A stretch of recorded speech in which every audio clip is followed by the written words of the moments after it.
வணக்கம். இன்றைய முக்கிய நிகழ்வுகள்.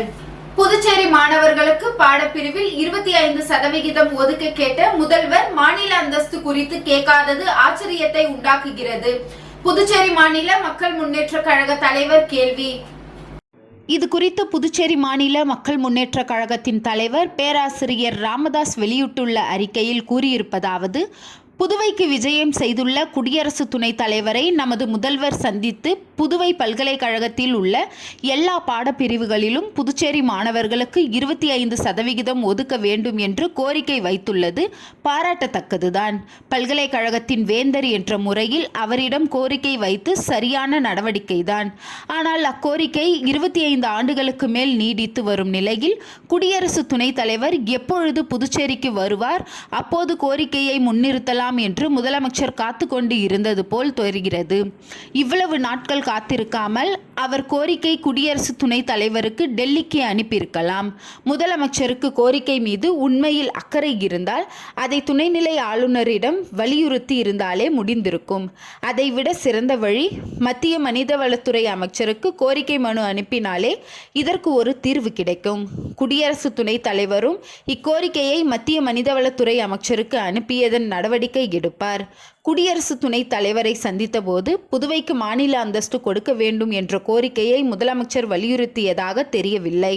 முதலமைச்சர் அதை மறந்து விட்டாரா, அல்லது அக்கோரிக்கையை வைத்தால் மத்திய அரசு தன் மீது அதிருப்தி அடையும் என்று நினைக்கிறாரா, அல்லது புதுச்சேரிக்கு மாநில அந்தஸ்து வேண்டாம் என்று நினைக்கிறாரா? எதுவுமே புரியவில்லை. ஒரு சுயேட்சை சட்டமன்ற உறுப்பினர் மாநில அந்தஸ்து தொடர்பாக காட்டும் ஆர்வத்தில் ஒரு பங்கை கூட முதலமைச்சர் காட்ட தவறுகிறாரே எதற்காக? இப்படிப்பட்ட கர்ம வீரரை உலகில் எங்கேனும் பார்த்ததுண்டா? மீன்பிடி தடைக்காலம் முடிந்து கடலுக்கு மீண்டும் செல்ல வேண்டிய நிலையில் சூறாவளி காற்றின் காரணமாக மீனவர்கள் கடலுக்கு செல்ல வேண்டாம் என்று மீன்வளத்துறை எச்சரிக்கை விடுகிறது. கடலுக்கு ஏற்கனவே சென்றவர்கள் உடனடியாக திரும்பி வர வேண்டும் என்று வலியுறுத்தி உள்ளது.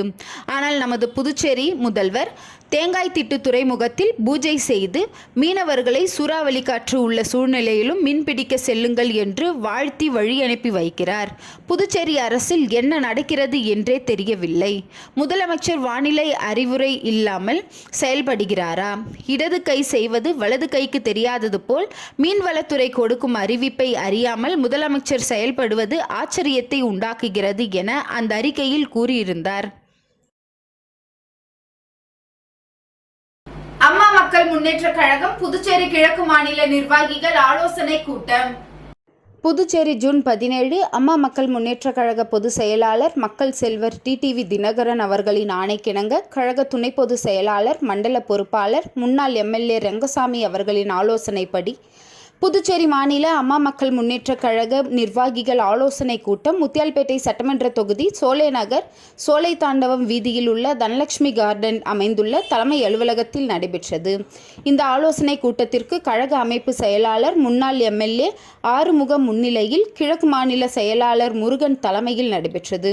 இந்த ஆலோசனை கூட்டத்தில் கழக இணை செயலாளர் காமாட்சி, பொருளாளர் நாகராஜ், துணை செயலாளர் விஜயகுமாரி, மாநில அம்மா பேரவை செயலாளர் அம்மா பிரகாஷ், தொழிற்சங்க செயலாளர் அம்மா சுரேஷ், முத்தியால்பேட்டை தொகுதி செயலாளர் உதயானந்தம், கதிர்காமம் தொகுதி செயலாளர் ராமச்சந்திரன், ராஜ்பவன் தொகுதி செயலாளர் கோடீஸ்வரன், தட்டாஞ்சாவடி தொகுதி செல்லா என்கின்ற தமிழ்ச்செல்வம், காமராஜர் தொகுதி சிவசங்கரன், உருளையன்பேட்டை தொகுதி செயலாளர் பிரதீப், காலாப்பட்டு ராஜசேகர் மற்றும் நிர்வாகிகள் ஏழுமலை, நாகராஜ், தண்டபாணி, புஷ்பா, மாணிக்கராஜன், பூங்கோதை, கலைச்செல்வன் மற்றும் கழக நிர்வாகிகள், அணி செயலாளர்கள், பொதுக்குழு உறுப்பினர்கள், அனைத்து தொகுதி நிர்வாகிகள் உட்பட பலர் கலந்து கொண்டனர். இந்த ஆலோசனை கூட்டத்தில் பல்வேறு தீர்மானங்கள் நிறைவேற்றப்பட்டது. தீர்மானம் வருமாறு: சமீபத்தில் நடைபெற்ற விமான விபத்தில் உயிரிழந்த அனைவருக்கும் மெழுகுவர்த்தி ஏற்றி அஞ்சலி செலுத்தப்பட்டது.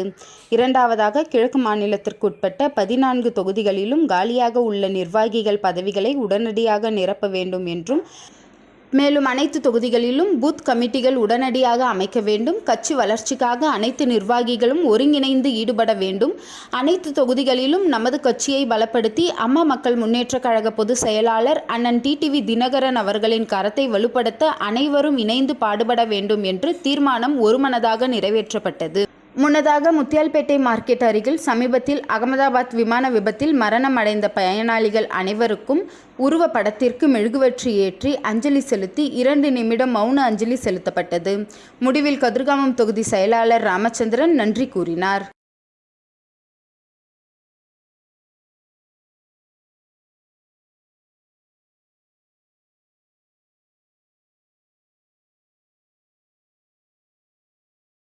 ஆதிதிராவிடர் நலத்துறை மூலம் முத்தியால்பேட்டை தொகுதிக்குட்பட்ட கல்லறை பகுதியில் ரூபாய் 20 லட்சம் மதிப்பீட்டில் சிமெண்ட் சாலை அமைக்கும் பணியினை தொகுதி எம்எல்ஏ பிரகாஷ்குமார் முன்னிலையில் அமைச்சர் சரவணகுமார் தொடங்கி வைத்தார்.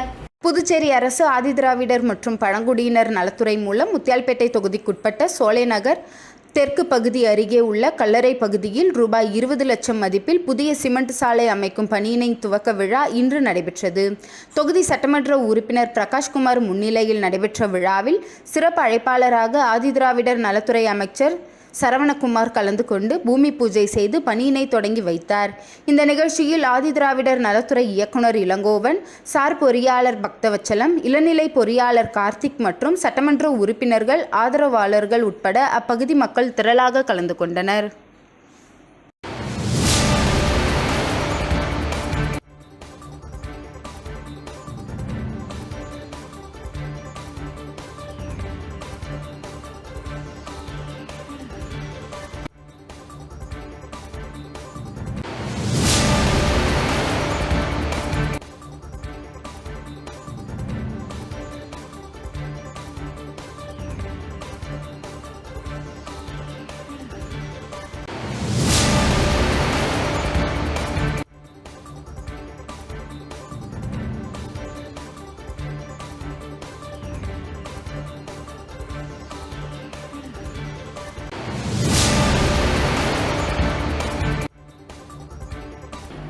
தம்பதி பாதுகாப்பு கேட்டு லாஸ்பேட்டை காவல் நிலையத்தில் தஞ்சம் அடைந்தனர். புதுச்சேரி லாஸ்பேட்டை சாமிப்பிள்ளை தோட்டம் பகுதியை சேர்ந்தவர் ராஜன். இவர் தனியார் நிறுவனத்தில் பணிபுரிந்து வருகிறார். இவர் சென்னை அம்பத்தூரை சேர்ந்த மெர்லின் என்ற பெண்ணை கடந்த 2 ஆண்டுகளாக காதலித்து வந்துள்ளார். இவர்களது காதலுக்கு மெர்லின் குடும்பத்தினர் எதிர்ப்பு தெரிவித்தனர். ஆனால் ராஜன் மற்றும் மெர்லின் இருவரும் வீட்டுக்கு தெரியாமல் திருமணம் செய்து கொள்ள முடிவு செய்து சில தினங்களுக்கு முன்பு புதுச்சேரியில் உள்ள கோவிலில் இருவரும் திருமணம் செய்து கொண்டனர். தொடர்ந்து சாமிப்பிள்ளை தோட்டத்தில் உள்ள ராஜன் வீட்டில் காதல் தம்பதி வசித்து வருகின்றனர். இதனிடையே மெர்லின் காணாமல் போனதாக அவரது பெற்றோர் அம்பத்தூர் காவல் நிலையத்தில் புகார் அளித்தனர். பின்னர் மெர்லின் காதலித்த நபரை திருமணம் செய்து கொண்டதாக போலீசார் அவரது குடும்பத்தினரிடம் தெரிவித்துள்ளனர். இதனால் அதிர்ச்சி அடைந்த பெண் வீட்டார் உடனே புதுச்சேரிக்கு வந்து ராஜன் மற்றும் மெர்லினுக்கு கொலை மிரட்டல் விடுத்து சென்றதாக கூறப்படுகிறது. இதனால் அதிர்ச்சி அடைந்த காதல் தம்பதி பாதுகாப்பு கேட்டு லாஸ்பேட்டை காவல் நிலையத்தில் தஞ்சமடைந்தனர். இதனையடுத்து புதுச்சேரி போலீசார் தம்பதிகளுக்கு புகார் பெற்று விசாரணை செய்து வருகின்றனர். இதனால் காவல் நிலையத்தில் சிறிது நேரம் பரபரப்பு ஏற்பட்டது.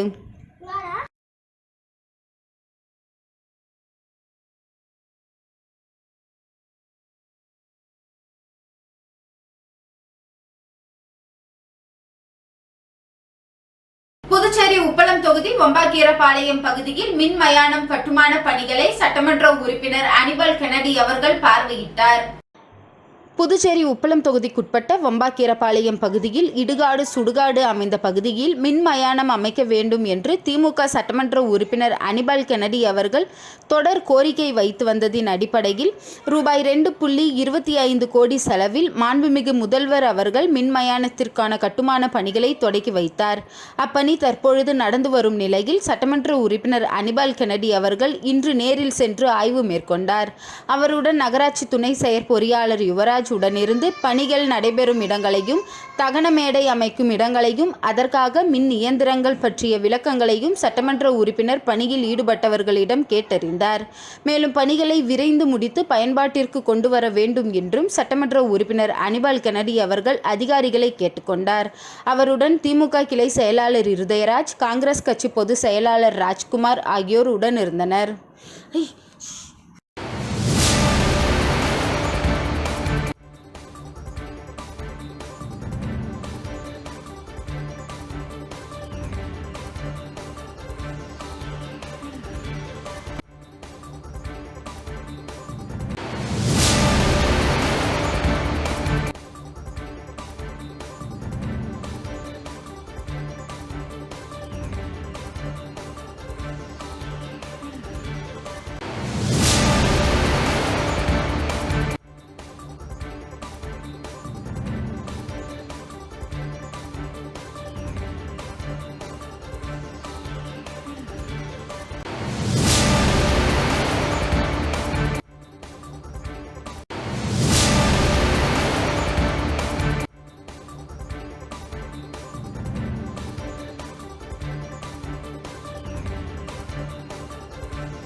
சந்தை புதுக்குப்பம் கிராமத்தில் உள்ள வெற்றி பல பயிர் சாகுபடி பயிற்சி மையத்தினை வெளிநாடுகளை சேர்ந்த விவசாய அறிஞர்கள் பார்வையிட்டனர்.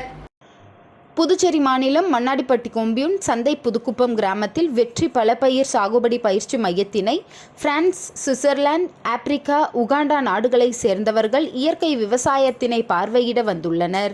இவர்கள் கொணமங்கலத்தில் உள்ள இயற்கை விவசாய பண்ணையை பார்வையிட்டு ஆய்வு செய்தனர். இவர்கள் இங்கு பின்பற்றப்படும் தொழில்நுட்பங்கள் உலக அளவில் கொண்டு செல்ல வேண்டும் என தெரிவித்துள்ளனர்.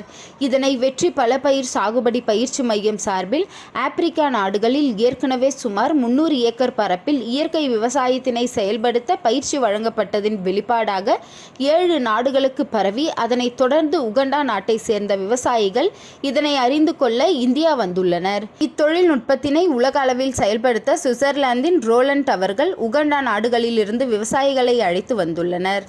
இவர்கள் விழுப்புரம் மாவட்டம் குணமங்கலத்தை சேர்ந்த சிருஷ்டி அறக்கட்டளை நிறுவனம் இணைந்து இவர்களை அழைத்து வந்து பார்வையிட வந்துள்ளனர்.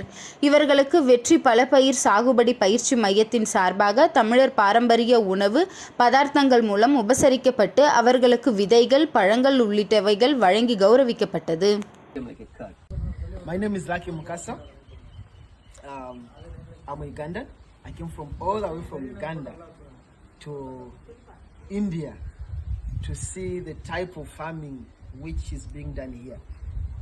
I think I've seen and read that India is the mother, the foundation of natural farming, which we are trying to do. We are trying to do it in Uganda, and I am coming here through the Sristi village. I came, they brought me to Mr. Vetri, and it's really amazing to see what natural farming means, what working with nature means, the productivity. Adi Dravidar மற்றும் பழங்குடியினர் நலத்துறை சார்பில் அரியாங்குப்பம் சட்டமன்ற தொகுதிக்குட்பட்ட பயனாளர்களுக்கு சட்டமன்ற உறுப்பினர் பாஸ்கர் என்கின்ற தட்சிணாமூர்த்தி நலத்திட்ட உதவிகளை வழங்கினார். புதுச்சேரி அரசு ஆதி திராவிடர் மற்றும் பழங்குடியினர் நலத்துறை மூலமாக பல்வேறு நலத்திட்ட உதவிகளை பொதுமக்களுக்கு வழங்கி வருகிறது. இதில் புதுச்சேரி அரசின் காமராஜர் கல்வி வீடு கட்டும் திட்டம் மற்றும் மத்திய அரசின் பிரதம மந்திரி ஆவாஸ் போஜனா திட்டத்தின் மூலம் முதல் தவணையாக தலா 2,50,000 ரூபாய் நிதி பெறுவதற்கான ஆணையினை 14 நபர்களுக்கு வழங்கப்பட்டது. மேலும் திருமண உதவி தொகையாக தலா ரூபாய் 1,00,000 வீதம் 11 நபர்களுக்கு, கலப்பு திருமண உதவி தொகையாக 3 லட்சம் ரூபாய் வீதம் 2 நபர்களுக்கு என மொத்தம் 52 லட்சம் ரூபாய் நிதி பெறுவதற்கான ஆணையினை சட்டமன்ற உறுப்பினர் பாஸ்கர் என்கின்ற தட்சிணாமூர்த்தி பயனாளர்களுக்கு வழங்கினார். மேலும் அரசு சார்பில் வழங்கப்படும் இத்தொகையினை அவரவர் வங்கி கணக்கில் சேர்க்கப்பட்டு பெற்றுக்கொள்ளலாம் என தெரிவிக்கப்பட்டது. மேலும் இந்நிகழ்ச்சியில் சமூக நலத்துறை அதிகாரி, என்ஆர் காங்கிரஸ் கட்சி நிர்வாகிகள், பொதுமக்கள் என பலர் உடன் இருந்தனர். My name is Lucky Mukasa. I'm Ugandan. I came from all the way from Uganda to India to see the type of farming which is being done here. I think I've seen and read. Puducherry அரசு வேளாண் துறை மற்றும் கோயம்புத்தூர் தென்னை வளர்ச்சி வாரியம் சார்பில் தென்னை சாகுபடியின் அம்சங்கள் மற்றும் வாய்ப்புகள் குறித்த மாநில அளவிலான கருத்தரங்கு நடைபெற்றது. இதில் புதுச்சேரி மற்றும் காரைக்காலை சேர்ந்த 500க்கும் மேற்பட்ட விவசாயிகள் கலந்து கொண்டு பயனடைந்தனர். புதுச்சேரி அரசு வேளாண் துறை மற்றும் மத்திய மாநில அரசின் தென்னை வளர்ச்சி வாரியத்தின் மூலம் பல்வேறு திட்டங்கள் செயல்படுத்தி வருகிறது. அதன் ஒரு அங்கமாக புதுச்சேரி அரசு வேளாண் துறை மற்றும் கோயம்புத்தூர் தென்னை வளர்ச்சி வாரியம் இணைந்து தென்னை சாகுபடியில் அம்சங்கள் மற்றும் வாய்ப்புகள் தொடர்பான மாநில அளவிலான கருத்தரங்கு தவளக்குப்பம் தனியார் திருமண நிலையத்தில் நடைபெற்றது. கருத்தரங்கில் சிறப்பு விருந்தினர்களாக சபாநாயகர் செல்வம், வேளாண் துறை அமைச்சர் தேனி ஜெயக்குமார் ஆகியோர் கலந்து கொண்டு அனைத்து தென்னை விவசாயிகளுக்கும் தென்னங்கன்று மற்றும் இடுபொருட்களை பரிசாக வழங்கினர். கருத்தரங்கில் தென்னையில் மதிப்பு கூட்டல் மற்றும் தென்னை சார்ந்த உற்பத்தி செய்யப்படும் பொருட்கள் பற்றியும், தென்னை சாகுபடியில் தொழில்நுட்ப ரீதியான அம்சங்கள், சந்தை வாய்ப்புகள் மற்றும் எதிர்காலம் தென்னை வளர்ச்சி வாரிய திட்டங்களை பற்றியும் கலந்துரையாடி விவசாயிகளின் சந்தேகங்களுக்கு உரிய விளக்கங்கள் அளிக்கப்பட்டது. இந்த நிகழ்ச்சியில் தென்னையிலிருந்து செய்யப்பட்ட கைவினைப் பொருட்கள், அலங்கார பொருட்கள், பானங்கள், பிற உபயோகப் பொருட்கள் மற்றும் அதிக மகசூல் தரக்கூடிய தென்னை ரகங்களின் தென்னை குலைகள் ஆகியவை விவசாயிகள் விவசாயிகளுக்காக காட்சிப்படுத்தப்பட்டது. கருத்தரங்கில் புதுச்சேரி மற்றும் காரைக்கால் பகுதியிலிருந்து சுமார் 500க்கும் மேற்பட்ட விவசாயிகள் கலந்து கொண்டனர். இந்த நிகழ்ச்சியில் கோயம்புத்தூர் தென்னை வளர்ச்சி வாரிய மண்டல அலுவலக இயக்குனர் அறவாழி, வேளாண் துறை செயலர் நெடுஞ்செழியன், புதுச்சேரி வேளாண் துறை இயக்குனர் வசந்தகுமார், கொச்சி தென்னை வளர்ச்சி வாரிய இயக்குனர் பாலசுந்தரி உள்பட புதுச்சேரி, காரைக்காலை சேர்ந்த வேளாண் துறை அதிகாரிகள், விவசாயிகள் என அனைவரும் திரளாக கலந்து கொண்டனர். My name is Lucky Mukasa. I'm a Ugandan. I came from all the way from Uganda to India to see the type of farming which is being done here.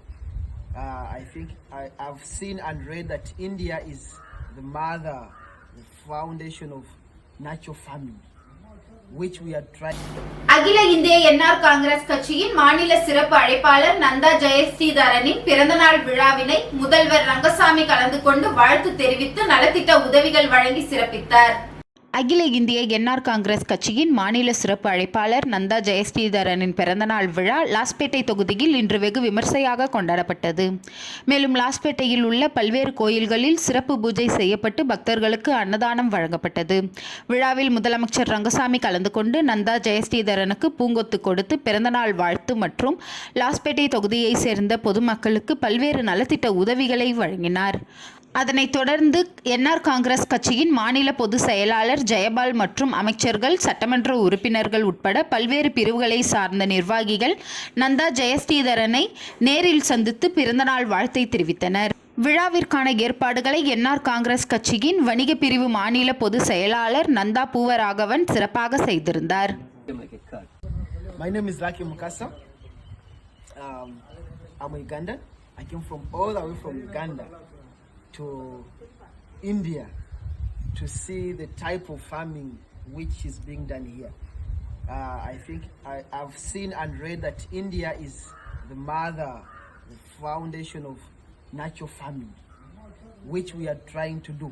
We are trying to do it in Uganda, and I am coming here through the Sristi village. I came, they brought me to Puducherry மாநில மனிதநேய மக்கள் சேவை இயக்கத்தின் பொது செயலாளர் விநாயகம் அவர்களின் பிறந்த நாளை முன்னிட்டு இரத்த தான முகாம் நடைபெற்றது. புதுச்சேரி மாநில மனிதநேய மக்கள் சேவை இயக்கத்தின் பொதுச் செயலாளர் விநாயகம் அவர்களின் பிறந்த நாளை முன்னிட்டு இன்று புதுச்சேரி இந்திரா காந்தி அரசு பொது மருத்துவமனையில் இரத்த தான முகாம் சிறப்பாக நடைபெற்றது.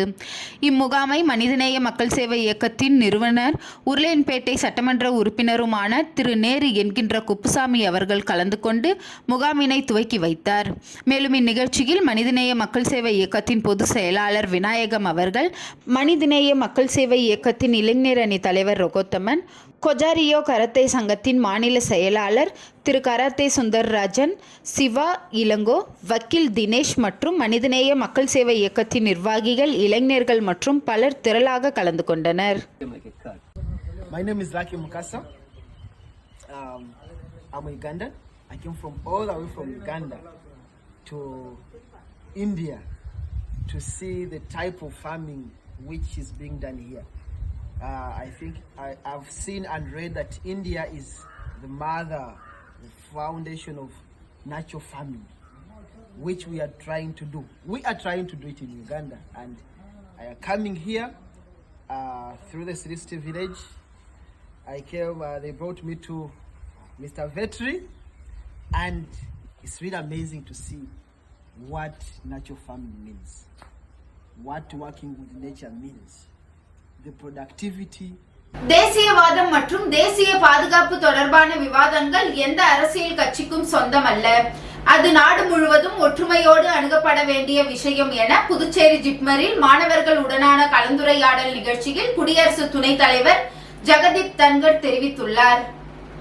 3 நாள் அரசுமுறை பயணமாக குடியரசு துணைத் தலைவர் ஜெகதீப் தன்கர் புதுச்சேரிக்கு வந்துள்ளார். இன்று மாலை ஜிப்மர் மருத்துவக் கல்லூரியில் தேசத்தை கட்டி எழுப்புவதில் சுற்றுச்சூழல் நிலைத்தன்மை என்ற தலைப்பிலான கருத்தரங்கில் குடியரசு துணைத் தலைவர் ஜெகதீப் தன்கர் தலைமை விருந்தினராக கலந்து கொண்டு மருத்துவ மாணவர்கள் மத்தியில் பேசினார். முன்னதாக நிகழ்ச்சிக்கு ஜிப்மர் வளாகத்தில் மரக்கன்று நடும் நிகழ்ச்சி நடைபெற்றது. அதில் அவரது மறைந்த தாயார் கேசரி தேவி மற்றும் தந்தை கோகுல் சந்த் பெயரில் 2 மரக்கன்றுகளை நட்டார். சுட்டிக்காட்டினார். மாணவர்கள் முன்பு குடியரசு துணைத் தலைவர் பேசுகையில், ஒரு நபர் திறமை மிக்கவராக சமூகத்திற்காக தன்னை அர்ப்பணிக்க விரும்பினாலும் அவர் உடல் நலம் இல்லாமல் இருந்தால் எதையும் செய்ய முடியாது. எனவே ஃபிட் இந்தியா இயக்கத்தின் காவலர்களாக மாணவர்கள் செயல்பட வேண்டும் என வலியுறுத்தினார். மேலும் பேசிய அவர், ஆயுஷ்மான் பாரத் என்றால் நம் மருத்துவர்கள், செவிலியர்கள் மற்றும் பிற மருத்துவத் துறையினர் என மனித வளங்களை அதிகம் தேவைப்படும் நிலைக்கு செல்வத்தை குறிக்கிறது. மேலும் பல மருத்துவ ஆய்வு மையங்கள், மருந்தகங்கள், மருத்துவங்கள், ஆராய்ச்சி நிறுவனங்கள் தேவைப்படுகிறது. அரசு மற்றும் தனியார் துறையிலும் மருத்துவ சேவைகள் விரிவுபடுத்த வேண்டும் என்றார். மேலும் பேசிய அவர், பகல்காமில் பயங்கரவாதிகள் தாக்குதல் நடத்தி நம் நெறிமுறைகளுக்கு சவால் விடுத்தனர். உலகில் மிகவும் அமைதியை விரும்பும் நாடு இந்தியா. ஒருபோதும் விரிவாக்கத்தில் ஈடுபடாத நாடு. இந்த கொடூரமான பயங்கரவாத தாக்குதலுக்கு உள்ளானது. பயங்கரவாதத்திற்கு நாங்கள் சகிப்புத்தன்மையற்றவர்கள் என்று பிரதமர் தேசத்திற்கு உறுதியளித்து நிறைவேற்றினார். குறிப்பாக ஜெய்ஷ் இ முகமது மற்றும் லஷ்கர் இ தொய்பாவின் தலைமையகம் அளவீடு செய்யப்பட்ட துல்லியமான மற்றும் கணக்கிடப்பட்ட தகவல்களால் பேரழிவு தரும் வகையில் இடிக்கப்பட்டது. இது ஒரு வித்தியாசமான பாரதம் என்பதற்காக சான்றுகள் முழு உலகிற்கு வழங்கப்பட்டது. போர் ஒரு தீர்வல்ல. எதையும் பிரதமர் மோடி சூசகமாக சொல்லியுள்ளார். நாம் போரின் சகாப்தத்தில் வாழவில்லை. நாம் உதவி செய்ய வேண்டும். உள்நாட்டு பாதுகாப்பு பொருட்களை உற்பத்தி செய்து நமக்கு மிகவும் முக்கியம் என்பது உலகம் உணர்ந்துள்ளது. எந்த ஒரு முன்னேற்றத்திற்கும் அமைதி ஒரு அத்தியாவசியமான அம்சமாகும். மேலும் அமைதி வலிமையான நிலையில் இருந்து வருகிறது. அமைதிக்காக சிறந்த உத்தரவாதம் என்னவென்றால், முதலில் தேசம் என்ற எண்ணம் இருக்கும்போது வருகிறது. தேசியவாதம் மற்றும் தேசிய பாதுகாப்பு தொடர்பான விவாதங்கள் எந்த அரசியல் கட்சிக்கும் சொந்தமல்ல. அது ஒரு நாடு முழுவதும் ஒற்றுமையோடு அணுகப்பட வேண்டிய விஷயம் என தெரிவித்தார். தொடர்ந்து பேசிய அவர், பிரதமரின் தொலைநோக்கு பார்வையுடன் கூடிய நடவடிக்கையாக அனைத்து கட்சி எம்பிக்கள் குழுவை வெளிநாடுகளுக்கு அனுப்பியதன் மூலம் நாட்டிலும் வெளிநாட்டிலும் சரியான பதிலை தந்துள்ளோம். அதில் அனைத்து அரசியல் கட்சிகளும் ஒன்றிணைந்தன. அதுதான் நமக்கு தேவையான பாரதம். தேசிய பாதுகாப்பு மற்றும் தேசிய வளர்ச்சி ஒவ்வொரு நாளும் இது நீண்ட தூரம் செல்லும் என நான் நம்புகிறேன் என்றார். முன்னதாக நிகழ்ச்சியில் குடியரசு துணைத் தலைவர் பேசிக்கொண்டிருந்த போது திடீரென அலாரம் ஒலித்ததால் பரபரப்பு ஏற்பட்டது. அப்போது தனது பேச்சை நிறுத்திய அவர், தனது பேச்சை முடித்துக் கொள்வதற்காக அலாரமா என நகைச்சுவையாக பேசி பேச்சை மீண்டும் தொடர்ந்தார். இந்நிகழ்ச்சியில் துணைநிலை ஆளுநர் கைலாஷ்நாதன், முதலமைச்சர் ரங்கசாமி, சபாநாயகர் செல்வம் உள்ளிட்டோர் பங்கேற்றனர்.